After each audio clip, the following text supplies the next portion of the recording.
What's up, y'all? It's Sullivan Grace, and I hope that you are ready for this episode of Empowered and Prepared.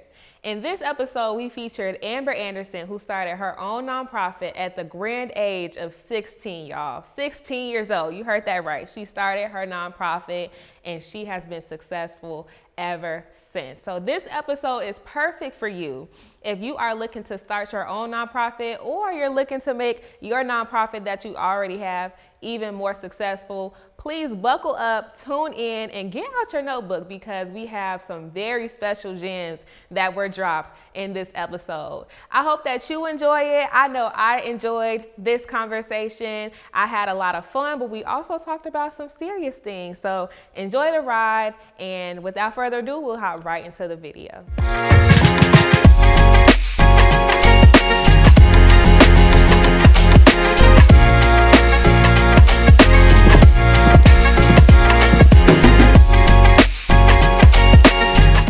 Hey everybody, this is Sullivan Grace with True Star Media, and we are back again with another great episode. This is about to be a great episode of Empowered and Prepared, which is a visual podcast dedicated to inspiring young people just like you to show up and be your very best selves. And today we have Amber Anderson in the building, y'all. You might have seen her on Revolt TV. Yes, Revolt TV. You might have seen her on Windy City Live. You might have seen her at Hampton, where she served as the 65th Miss Hampton University. And today, she is here serving as the founder and executive director of Black is Gold organization. I know a little bit about Black is Gold because I was a Golden Girl in high school. Once a Golden Girl, always a Golden Girl.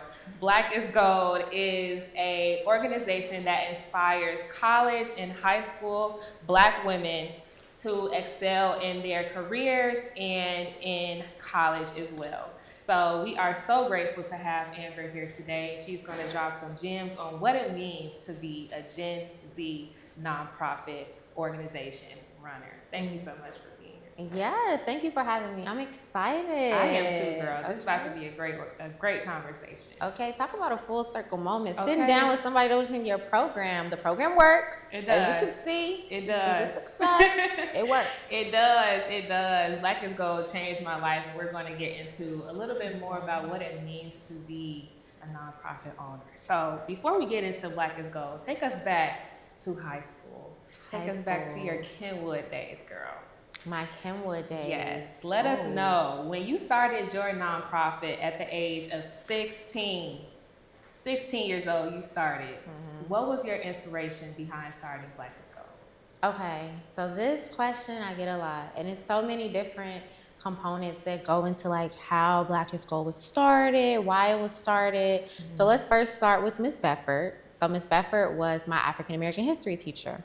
Mind you, I've never had a class like this. Like, yes, you go to school, you learn about Black History Month that 1 month out of the year.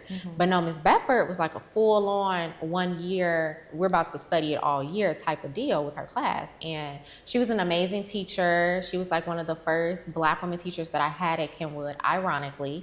So Miss Bedford, she would just teach us everything. We would talk about like Black history, all the way back from like the 1900s, all the way to now, talking about like how so many different historical events have impacted the Black community. And I was just so fascinated. I was always engaged in her class. I was always just wanting to learn more. And to this day, I told Miss Bedford when I was filming a Revolt video at Kenwood, I was like, you don't know how much like you've impacted me and like what you really poured into me and how it's turned into like just this organization. So taking Miss Bedford's class, I'm in my room, I see this video by Wale. It's called Black is Gold. So in the video, Wale, like it's a lot of different like beautiful Black women, different type of Black women, different hair textures, different hairstyles, different skin complexions, just different styles. Like Black women are not one dimension. Like we're not just one way. Like and people try to group us all in this one box, but like we're all so different. And I think that I wanted to just create a video and do like a photo project that like really celebrated that. And I think from there, Black is Gold pretty much was birthed, like that seed was planted. Then it went into conversations with a mentor and talking about like how are we impacting the community and how are we making our mark within the Black community, like really pushing me to think about those type of things. And then I also think it's just just the component of my parents being educators, seeing their day-to-day impact on the lives of students and how they're making sure that they're prepared for the future and that they're making their mark on the world, which really challenged me to think like, okay, how can I make my impact in my community? The last piece is like being at Kenwood and seeing like other students not having access to what I had access to was something I really noticed like over time. Like I had access to a college lab. I have 24/7 support on how to apply to college, how to apply for financial aid, how do I get my parents to support me in this journey. And then also I come from a house where I have parents who went to college, they have master's degrees, they're educators, they're clearly well educated on the process on how to get me to college, get me through college, they've been saving for this.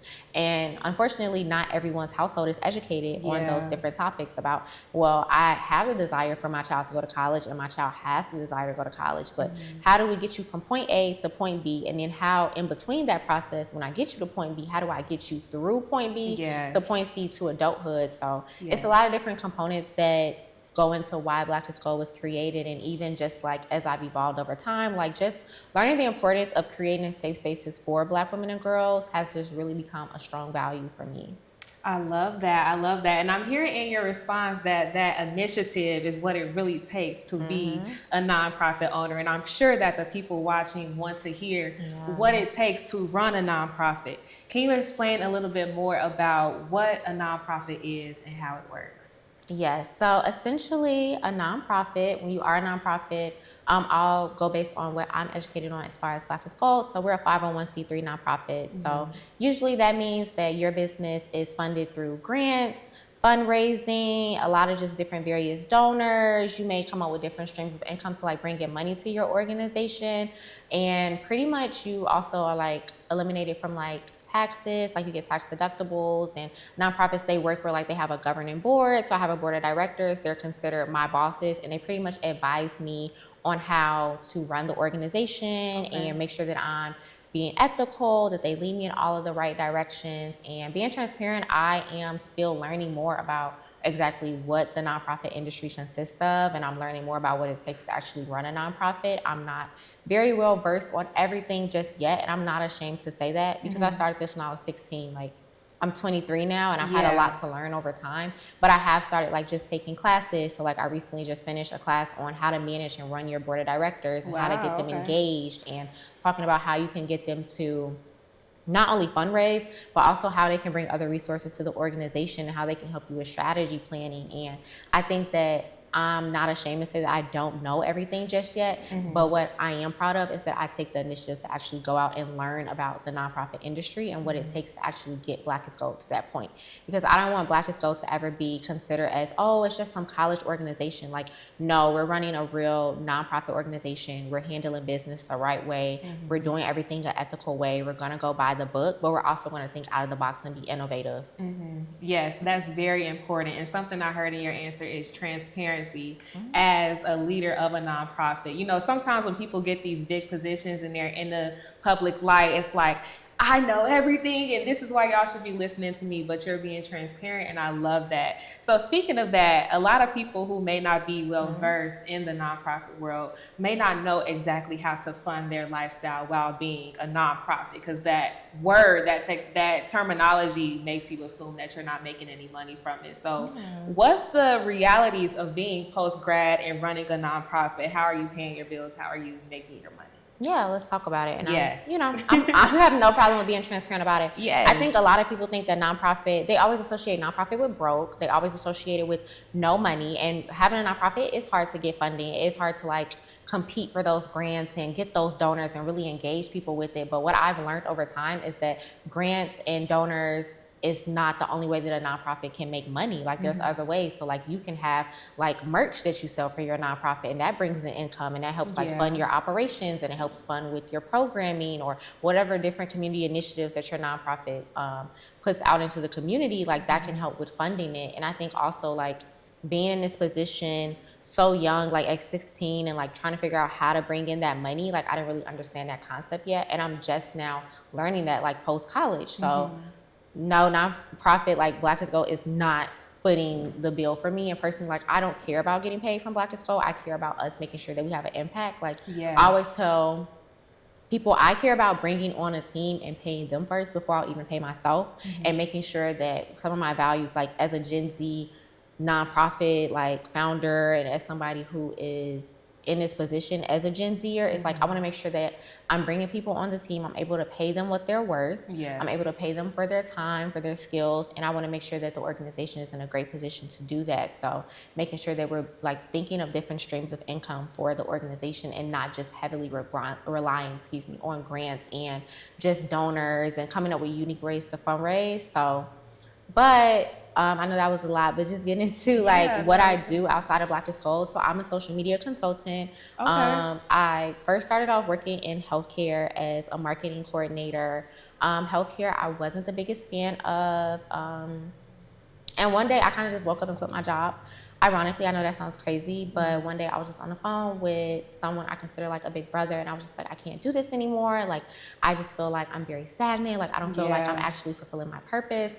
I don't feel like I'm actually growing and like being able to actually fulfill what I want to do in my career. So, like, I'll never forget, on a Friday, I just like walked into work. I was at my laptop, and I told my manager, like, hey, you have a second to talk?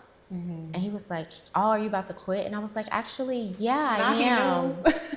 And I was like, actually, yes, I am. And I was so scared to do that because like quitting my job, I felt like at the time I was making decent money for a 23-year-old. I'm living my life. I'm traveling every other month with my friend. I'm living good. And I was just like, you know what? I can't do this anymore, and really like trusting God in that process. So I put my faith in God, I put my trust in God. I quit my job on Friday. Monday morning, I had an email from Revolt, and they said, hey, we want to book you to do a story on your nonprofit and how you're impacting your community. And that happened. And then I ended up getting an award also from this organization. And then also just going into it, and then I actually ended up getting a new role and a new position. I had just like been praying and asking God, like, can you give me a role and position that allows me to like advance my career when it comes down to social media and communications? But I also want a career that's flexible where I can also still manage and grow Black is Gold. And I've been so blessed to have the opportunity. So now I do social media consulting within the beauty and hair care industry, which has been such a great experience, and really just like having this new like breath of fresh air for my communications career, because outside of Black is Gold, that is an aspiration that I have and something I'm really passionate about. And being able to like get that refresher and have that opportunity has just been such a blessing, and like just working with amazing people. So that's pretty much what funds and pays my bills. Also just like outside of that, like social media consulting, like also when I like get booked to speak, like there's a fee for that. Like that's also another stream of income for myself. And then I always just like take some of those percentages and I donate it back to Black is Gold so that we have funding as well. Love that. Average Millionaire got 7 streams. I heard that for the first time at True Star when I first started at 14. So it's definitely great to be able to have different things that you're doing that are also purpose-filled work. So I love that. So I want to actually get into something that you touched on in your last response. I feel that a lot of times when you're just graduating college, you have your 9 to 5 that you're just doing just to get by, just to pay the bills, and you may not be the most passionate about it. And you have that side hustle, that side project that you're working on. And a lot of times it's hard to balance because you're, balancing your job, and then you have to go home and do whatever work. And it's like, it just gets to be a lot sometimes, to be quite honest. So how do you manage your time pouring into your career as a social media consultant and doing Black is Gold at the same time? Yeah, there is no balance. Like, there's no balance.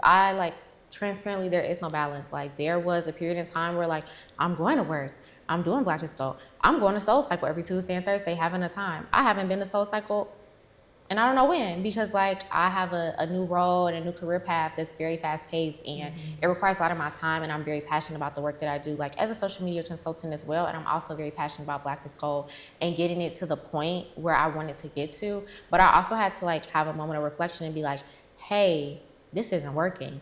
like, you're not going to grow the organization if you are so overwhelmed and you don't have any type of systems. And I think like that's something that has been talked about so much with like Black owned businesses and organizations, the lack of having systems in place. And when you don't have a system in place, then it kind of limits you from getting new clients, or in this case, it'll limit me from making an impact on the girls that I want to impact and actually being a great leader and actually being effective in the work that we're doing in the community and that we're trying to expand and do.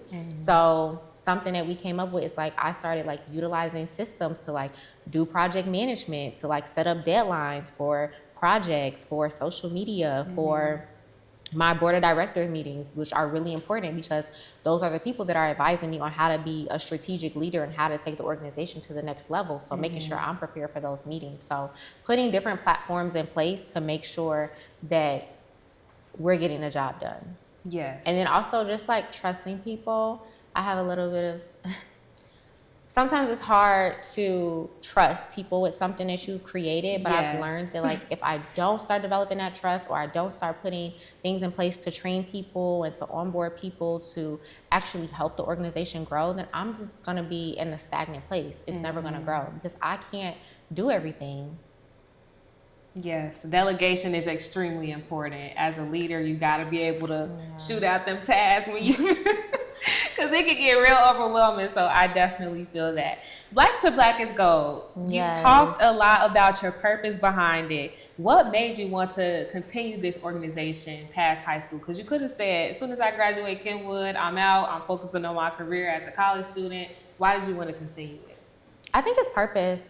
Like, I love it. Like, no, I've definitely had days where I'm like, I don't want to do this no more. I've literally texted, I've joked with my friend before. I was like, you know what, one morning I'm going to wake up and I'm going to just delete all the Black is Gold pages. I'm going to delete the website and I'm going to just like go ghost and nobody asks me nothing. Because I've had a horrible day. I can't do it. I've had to make too many decisions. I've had to figure out too many problems today. I can't do it. But then I realized like that's selfish. Because clearly God put this on my heart for a reason. Clearly this purpose has been established in my life for a reason. Right. So I have a purpose to fulfill on this earth. And it would be selfish for me to be like, you know what? I quit. I'm done. Yeah. So I have to be selfless when it comes down to Black is Gold. And also just like continuing it. I didn't know what was going to happen when I got to college, honestly, with Black is Gold. But when I started at Hampton, I was very fortunate enough to reconnect with someone I went to high school with. Ironically, we lived in the same dorm. Oh, nice. So she lived like on the 4th floor. I think I lived like on the 2nd floor. I can't remember.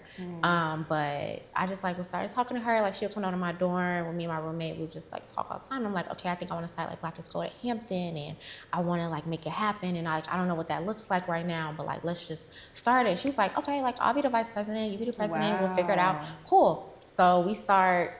COVID happened, we get back on campus, we start building it out. So like she helped with like, we start changing the whole entire like vibe of it, making it for college women and making it like this community. And I guess I say all that to say that I wanted to keep doing it because just seeing the community that Black is Gold brings together with Black women and girls who are in high school and college, like really inspires me. It really like keeps me going. And it really warms my heart to see like girls love Black is Gold and see that it's impacting their lives. So it's something that's clearly needed in the community, and it's something that needs to keep going. Yes, for sure. So the transition from high school to college is definitely okay. It's a tough one, but I remember back in high school, we used to have conversations all the time about being mature for our age and hearing things like, you're too serious, and you know, live out your 20s, and why don't you just enjoy these days while you have them?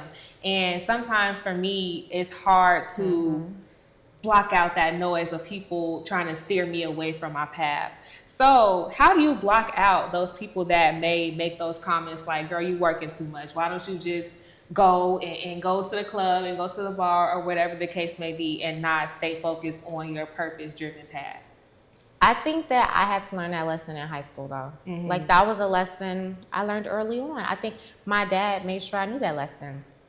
Okay, cool. You want to have a nonprofit? I'm going to help you get your 501c3. We're going to trademark Black is Gold. The name is trademarked. The logo is trademarked. You're a real business now. You're going to act accordingly as such. You're not going to be out here for play.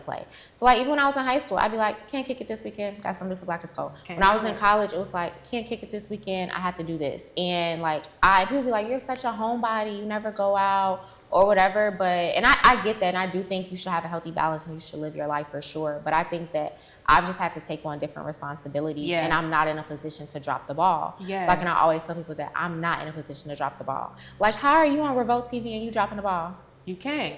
Or how are you sitting up here on Windy City Live and you dropping the ball? Like, are you just doing this for showing an aesthetic, or are you actually putting in the work in and doing the work? And are you actually trying to be taken serious as a young Black businesswoman, especially as a Gen Zer? Because Gen Zers, they think we play all day, or we have these different crazy ideologies on life, and that we don't really want to put the work in, and we don't really want to work hard. And I don't ever want that like stereotype on Gen Z or on young Black women at all. So I show up, I do the best that I can, and I just make sure that I don't drop the ball. But also I've learned to give myself grace. I'm not going to be perfect. I don't know everything. I'm still learning. I still have a long way to go. But the fact that I'm showing up and that I'm doing what I'm supposed to do just is enough some days. Like, showing up is honestly just enough. It is. It is. Your 60% might be 100% some days. Like, it's okay. It's okay to give yourself grace. But you touched on people doubting you as a Gen Zer, which is what my next question is about. So it's perfect that you said that.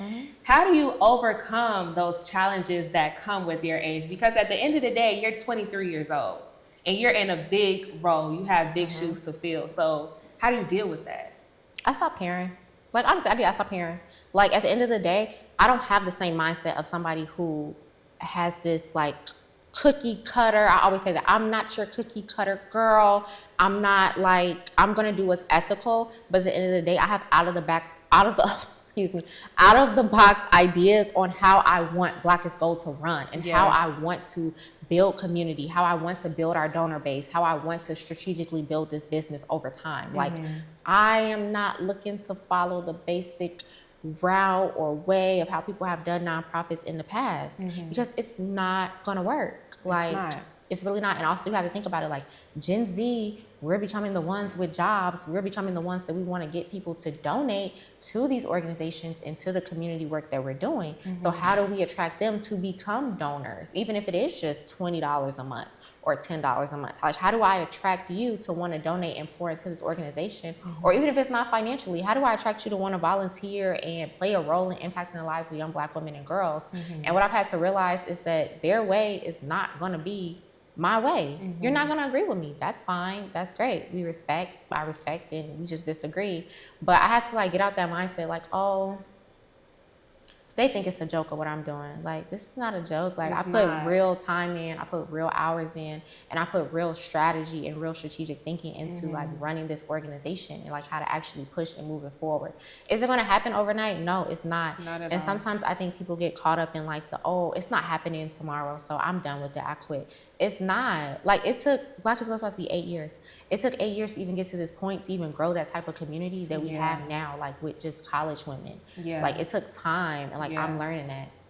It's a marathon, not a sprint, for sure. Anything worth having does not come easy. So it's great you touched on that. And I think as Black entrepreneurs, we face our own set of challenges. So how do you continue to find the silver lining in nonprofit work?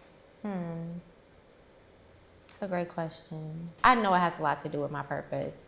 And I'm just really locked in with God. Me and God are really locked in on this vision for my life, and like what it's supposed to be and the work that I'm supposed to be doing. And I think that like knowing that like this is where I'm supposed to be, this is the work that I'm supposed to be doing, like really keeps me on that right track. Because like I could have been quit.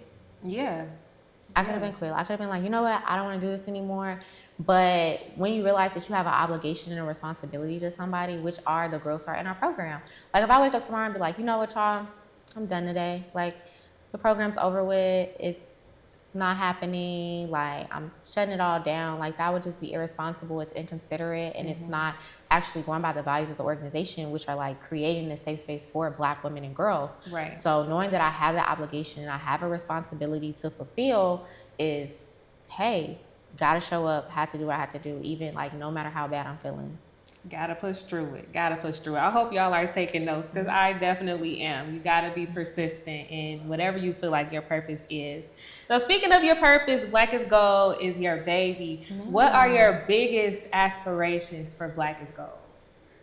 My biggest aspiration is for us to be the go-to for young Black women and girls, and not just the go-to for professional development and career and college readiness, but like also being a safe space for their mental health and wellness, like taking in the whole entire person. Like we focus on making sure you're a great leader, that you're active and serving in your community, but that you're also building community with other women who look like you, and you're growing your network, and not even just growing your network in a professional sense, but like you're building friendships and great relationships to have. Like I think people miss out on the importance of community. Like community will help you get through life. So making sure that young Black women and girls have that community. And I think my biggest aspiration is like, I want us to be the organization that companies come to and say, hey, we need interns, or hi, we have entry-level roles, like we want to recruit from your organization, or be in a space where Black girls are like, hey, I want to be a part of that organization, I want to be a part of that community. I think that it can really help me grow and blossom into the young woman that I am. So I think that, I know that that's what I want Blackest Gold to be, like to be the hub for Black women and girls. And I also just like don't want Blackest Gold to be the cookie cutter nonprofit. Like just having different strategies in place and making sure that like, even like with our marketing strategies, like I'm making sure that like we attract to the program participants too. Like even when it comes down to, yes, we want to attract to donors and sponsors and partners, which is a priority, but also we should be attracting to the people on why they want to be in this program and why it's a good fit for them and why it's going to impact their lives. Like those are things you have to also put into consideration too. So it's so many different things. Yes, love that. What would 16-year-old Amber, who just started Blackest Gold, say about 23-year-old Amber right now? I think she'll be shocked. Like, I don't think people know, I was very shy in high school. Really? Like, I was very, like, trying to figure it out, trying to get my confidence, trying to get comfortable with myself. And, like, that's something I'm still dealing with. Now, like, 23 is, like, stepping into real adulthood and, like, moving forward, still, like, getting comfortable with that. But I think she'll be proud. Like, girl, not this little idea you had in your bedroom turned into all of this. I think she'll be very proud of me. Yes, she definitely would. All you've accomplished is just, yes, very tea. So for anybody out there watching who wants to start their own nonprofit, but they don't know where to start, what advice would you give them? To do your research. I would say make sure that you're doing your research on like obtaining your 501c3, getting your logo and business name trademark, making sure you're looking to like structures of nonprofits like board of directors. Usually sometimes board of directors start off with like their family and friends, but like when you're building a board of directors, it shouldn't be your family and friends. It should be thinking strategically about who you need in that room to help you grow and build your organization. Thinking about strategically who do you need in your team to help you grow and build that organization. Like, and also networking across too. Yes. Sometimes people always want to network up and they want to go for the big names, but like there are people who are like right around you who have those skills who can help you build and grow your organization. Absolutely. I think also like actually sitting down and making a plan, like what will your community impact look like? What do you want your nonprofit's mission to be?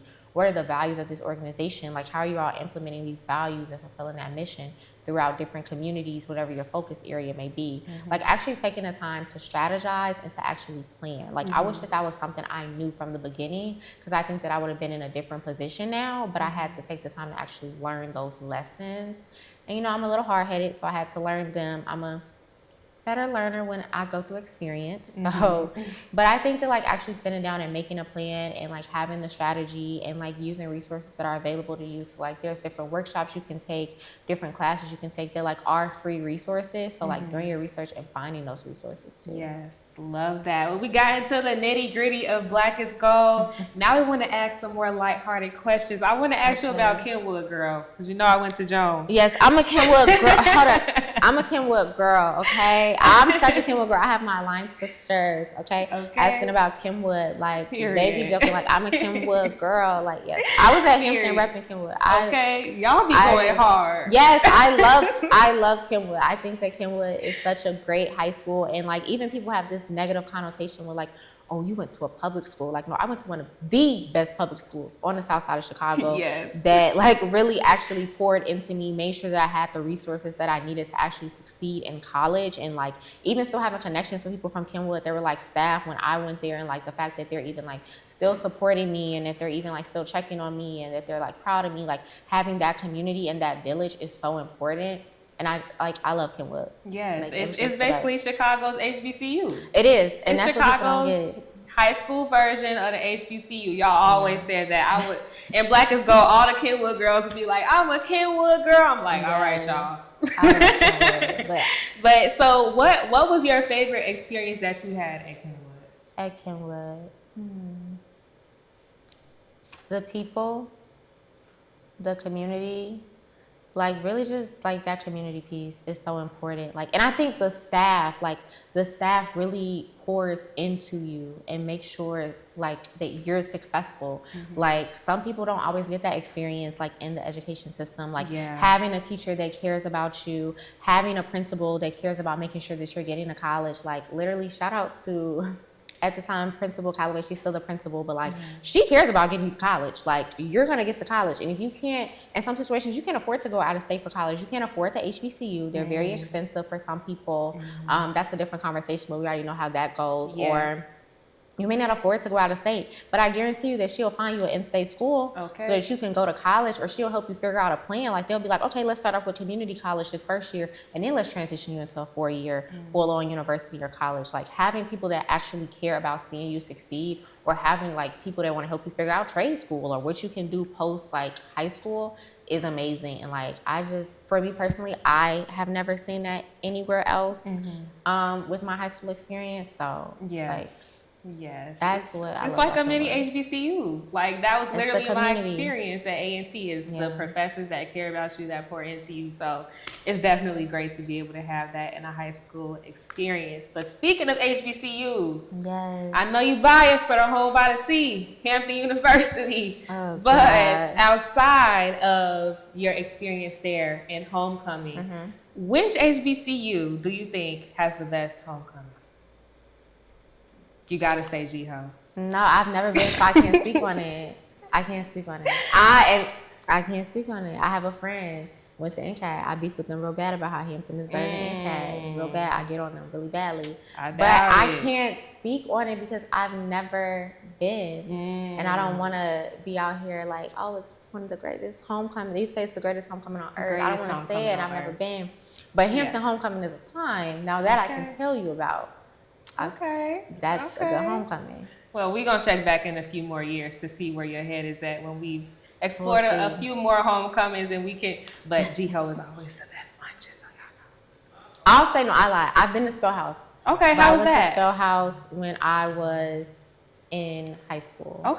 Ironically, so I went to Spellhouse homecoming my senior year of high school because my best friend to this day, Haley Johnson, that's my girl. We've been besties since like AC days at Kenwood.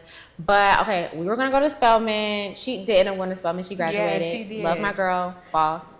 I ended up, but I went to Spellhouse because homecoming, because I wanted to go to Spelman. That was my goal. I was going to get into Spelman. You couldn't tell me nothing. Like, I'm going to Spelman. I would tell my family, I'm going to Spelman. You all should buy me Spelman gear. That's where I'm going to school. But clearly that didn't work out. I ended up at Hampton. But Spellhouse was a good time. I would say for a high school student, I had a good experience. I would definitely have to experience it as a real adult and an HBCU alum now. But that was a good homecoming, I'll say. Yeah. I think one homecoming that I want to try out, now don't shoot me, but I want to go to Howard's. I just want to try it. Howard. I just want to try it. I heard that it's like really. I heard it's really nothing. I heard that. Oh no. I've heard poor reviews. Heard the Google reviews a 1 star. I gotta try Spelman anymore. Maybe you need to try Hampton. Try the real HU before you going on down to Howard. They got a lot of problems they need to be working out. So. I'm joking. I love Howard. I'm HBCUs, but I was in Hampton, so I'm gone. Yeah, you know, y'all be having y'all beef going on. I gotta stay away from that. At my number one HBCU, we keep it cute in Greensboro. So y'all okay? We great. It's nothing like Hampton, though. But no, we great. But no, thank you so much for being here with us today. This was a great interview. Yes. I learned so many gems. Hopefully I can be in a nonprofit sector one day once I make it, and dabble into that. I just love the idea of impacting Black girls and women, and you've done such an excellent job at that. Thank you. Yes. Well, there we have it, guys. Amber Anderson, founder and CEO of Black is Gold organizations. They have chapters in Atlanta. They have chapters in the Hampton area, and they also have a chapter in DeKalb County, Illinois. Amber, thank you so much for being here with us. Thank you today. for having me. This is another episode of Empowered and Prepared, and don't forget, it's never too late to lock in. I'll catch y'all in the next one. All right, guys, that was it. I really hope that you all enjoyed this episode because I know I did. Let us know what you thought down in the comments. Let us know if you want to see more conversations like this, and we will be sure to take your needs into consideration. Let us know if you liked it. Like, comment, subscribe, and tune in for more. This is Sullivan Grace, and I am signing out.